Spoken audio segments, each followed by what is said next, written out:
दिलीप वळसे पाटील आहेत विधानसभा अध्यक्ष। सर, तुमच्या मतदारसंघातलं हे गाव आहे, कशा पद्धतीने मदत कार्य सुरू आहे इथे?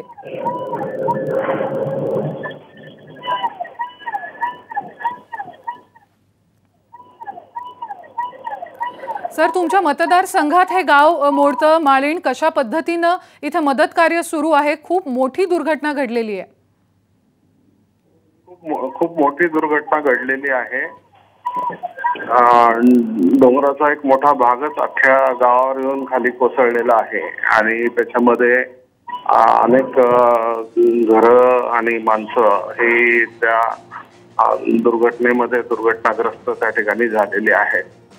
आता जेव्हा ही घटनेची बातमी मिळाली तेव्हापासून सकाळपासूनच सगळ्या यंत्रणा, मग ते एक्सकॅव्हेशनसाठी लागणारी सगळी मशिनरी वगैरे, अधिकारी, मेडिकलच्या टीम्स आणि बाकीची सगळी यंत्रणा त्या ठिकाणी रवाना करण्यात आलेली आहे।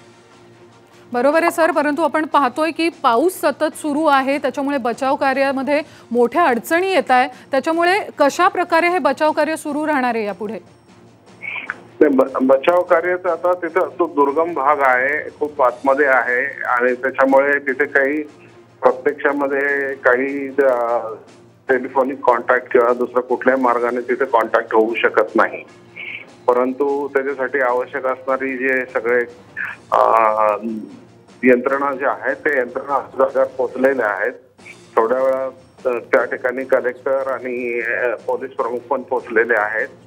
मिलिटरीच्या सुद्धा टीम्स रवाना करण्यात आलेल्या आहेत, मेडिकलच्या सुद्धा टीम रवाना करण्यात आलेल्या आहेत आणि तिथं फार बघ्यांची गर्दी होऊ नये याच्यासाठी सगळ्या लोकांना एका विशिष्ट अंतरावर थांबवून त्याच्यामधून एक मार्ग काढण्याचा प्रयत्न केला जात आहे।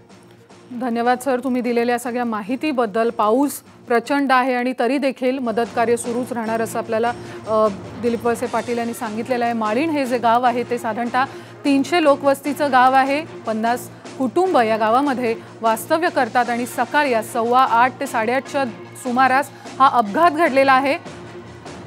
लोक जी होती ती झोपेत असल्यामुळे ही जी दुर्घटना घडली त्याबाबत कुठलीही कुणकुण किंवा कुठलीही माहिती या गावकऱ्यांना मिळाली नाही आणि त्यामुळेच मृतांचा आकडा जो आहे तो वाढण्याची शक्यता आहे। आतापर्यंत 5 मृतदेह या ढिगाऱ्या काढून बाहेर काढण्यात बचाव कार्याला यश आलेलं आहे आणि युद्ध पातळीवर बचाव कार्य इथं सुरू आहे।